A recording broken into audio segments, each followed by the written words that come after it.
gonna use you a got pair of Grinch weight. on your nails? I did. We gotta Those get in the are Christmas awesome. spirit too. So good. Next we're gonna do Mufasa, okay? Okay, Can't thank wait. you. One of the things that I really love about this movie is we kind of see the origin stories of all the characters that we grew up on. But I really love that there's a moment in the film where each of your characters discover their strength. They discover their own power. And so what I want to know for all of you is like, what was that moment in your life that you realized the strength that you possessed inside? Wow. We're gonna go deep. We're gonna go a little bit deep, No, okay? I had to find it. Which one? I mean, there's several, but I'll go with this one. I quit acting Whoa. like in 2016. Whoa. I want to say I've been doing it since I was 8, and I was like, I'm done. Like, this wear me out. Like, and it actually took a lot. People would be like, don't quit, and you need to stick through it. Especially, I feel like for Black people, it's like you just gotta pull yourself up by your bootstraps and keep going. And that's true in certain situations, but you also need to know like where your limit is and what you need to do to take care of yourself, and when to say enough is enough. And in that moment, I needed to say enough was enough. And that took a lot of strength to actually say, here's this dream I've had my whole life, but is it what is still serving me? And I quit for a year, and I created a floral design business, and I spent my time in my kitchen making floral arrangements for people and delivering them by hand, and just really spending time getting back into what I love, which is just being creative and doing it and sharing joy with people. And once I did that for a year, then I was like, all right, I can go back into acting. And I had a whole new mindset about it, but it did take, I was very afraid, but it took a lot of strength, I think, to just stop. And then I did it again. Here we are. Wow. I love Yeah. that. That's incredible. Okay. I needed that. Thank you. You still got the floral business? I stopped that. I have no time for it. Okay, all right, girl. I was like, let me go place Because the I'm booked and order. busy. No, Okay. but like I will still make arrangements for friends and for special occasions and stuff. Yeah. Okay, I have your number. Yeah, you do. How about you? Oh. Yeah, you got answer too. You thought you got out of it? Right. I think sometimes I don't really know. I will say on this last job I had, I put a lot of pressure on myself. I really want to deliver, always. And I think there was something about doing the opposite of what I used to call superstar mode, which is when you show up and you kind of put on a mask and you just deliver and you give charisma and you're a lead and blah, blah, blah, blah, blah. And it was all performance. It was performance on camera and off camera. And then eventually I was like, I'm tired. And I was working with Davon Joy Randolph on this last movie, and she was like, baby, release that. Release this pressure of trying to show up for these people. They just want you. You're gifted. You have everything. You were born with everything you need to thrive in this life. And the moment I did that, I was like, I'm having a good time at work again. And I felt powerful again. And I felt secure again. So that was the moment. It was like 3 months ago. Or maybe 6 months ago now, I don't know. But where I was just kind of like, let's just have fun. That's where my power comes from, fun. Yeah. I love that. I think for me, for the longest time, I would say, what's meant for me won't miss me. But I was saying it and I was not applying it in my actual life. I was saying it because it sounded good. And I was saying it because it made me feel like I was doing it, but I really wasn't. And then I think not too long ago, I actually started to believe it. And that brought me a tremendous amount of peace, and it allowed me to set free an enormous amount of anxiety about what the future holds. Because I'm very much somebody who, I can be hyper-focused on the future, and it's out of gratitude for the blessings that I have, but it's because I want to make sure I'm always doing my best for myself and my family and my friends. But just saying to myself, what's meant for me won't miss me, it gives me freedom, and it brings me joy in the present moment. Y'all bodied that. Y'all bodied that question. Y'all poured into me. I'm like, damn, let me go to therapy after this. Okay? Look, I just want to thank all of you so much. Thank you for taking time out of your day to always speak with me. I'm just sending nothing but love in like all your ways, and I hope you have an amazing day. Thank y'all you. I so really much. appreciate it. Appreciate Love it. Thank you. When I'm watching everyone in the snow, and that's when I had the moment like, damn, like Barry really put in some work with this. Because that entire scene, it just looks so real. I felt like I was there with them. Yeah. I want you to talk about how challenging it was creating a film like this. How did that challenge you as a director? Oh, it was really cool. The OG Lion King, 1994, is sort of set in this region very near to sort of Kenya.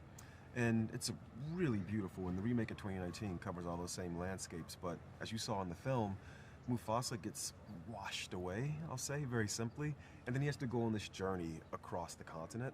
And so working with our production designer, Mark Freeberg, we actually like mapped out where the characters would actually journey, and we realized there was all this amazing fauna landscape on the African continent that was directly related to the story of The Lion King. And we had all these tools and we could create anything we wanted. And so we reached out to people all over the continent on this journey we actually mapped out, and they sent back to us, this is the most interesting thing about my landscape, this is the most interesting thing about the place that I grew up. And we just started building those things in our virtual reality, virtual production. And the snow sequence, I like to call it, it was one of the ones that we really leaned into because I don't think there's ever been snow in The Lion King, and we just wanted to crush it. No, you did that. You crushed it. Yeah, thank you. I was like, okay. But, okay. Always Wanted a Brother, bop. Okay? Hey, that's, thank you. That's my song. We finna head on repeat when the soundtrack comes out, okay? That makes me very happy. Thank you. I want to know, as a songwriter, what does that process look like to you? Like reading the scripts and knowing which lines are going to actually be turned into the song for the film. Yeah, well, it's interesting. I had a very rare experience in reading the script for the first time. It was really clear, and that's not always the case when you're reading a script. Sometimes when people ask for you to, write music for their screenplays, like the music is almost an afterthought. But there was such care taken to when the music needed to carry the emotion in this film that it was very clear, to the point where I would say almost half the titles of the songs are actually taken from lines of dialogue in that original script. I Always Wanted a Brother was a line of dialogue. You actually hear it when Taka says, "I have a secret, Mufasa." I always wanted a brother. I was like, that's my song title. I'm taking that. Like, Same with literally happened. Literally happened. Same with "Tell Me It's You," which was sung in the snow.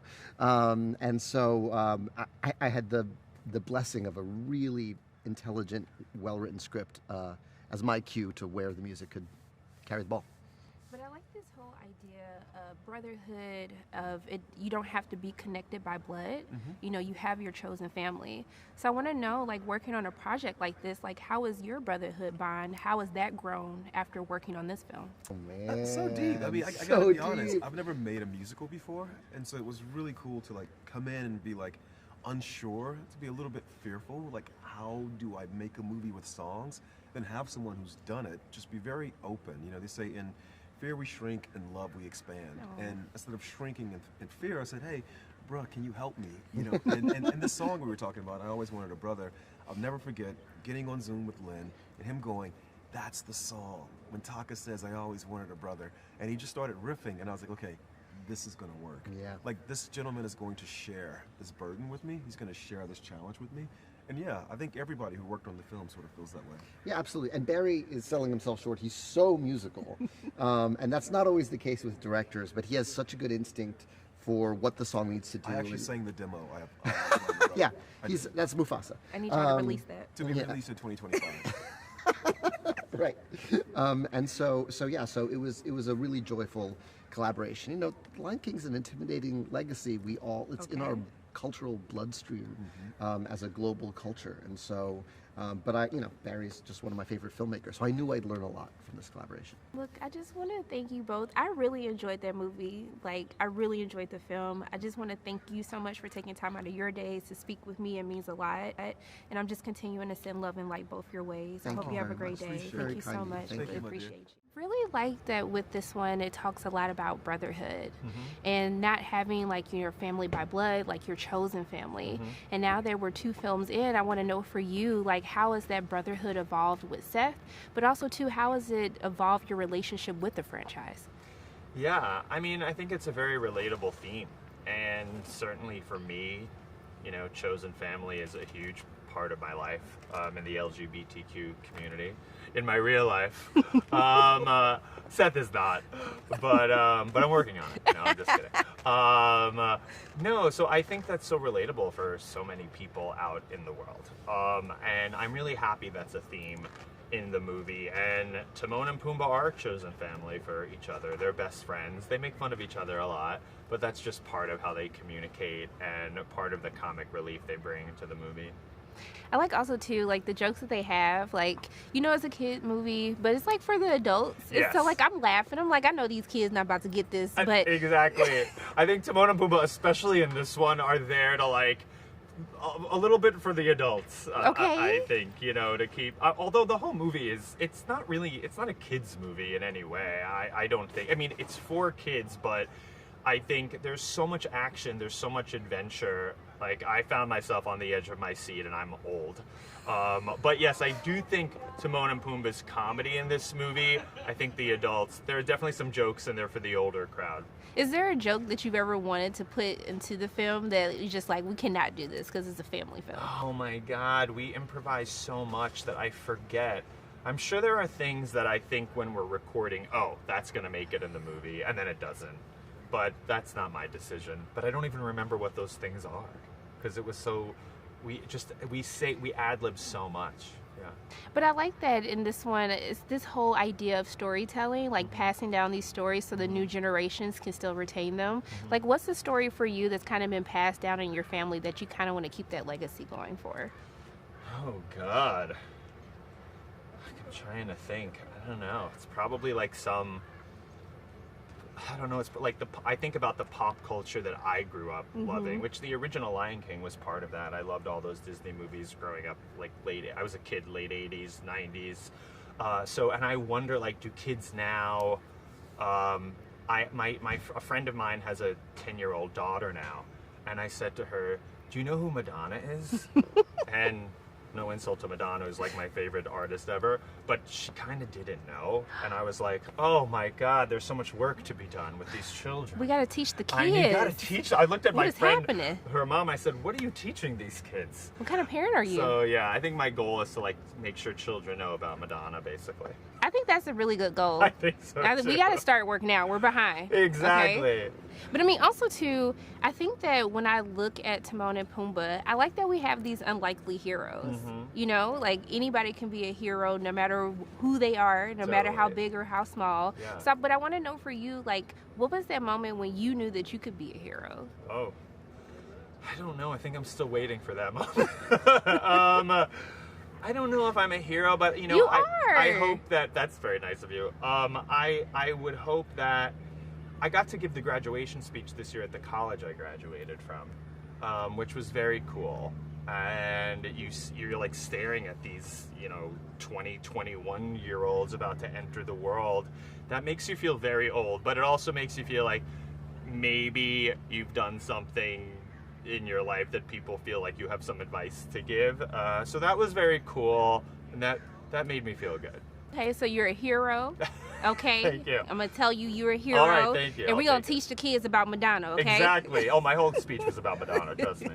Look, I just want to thank you so much for taking time out of your you. day to speak with me. I'm just sending the love and light your way. I hope Thank you have a you. good day. Thank you, Thank you likewise. so much. I received that.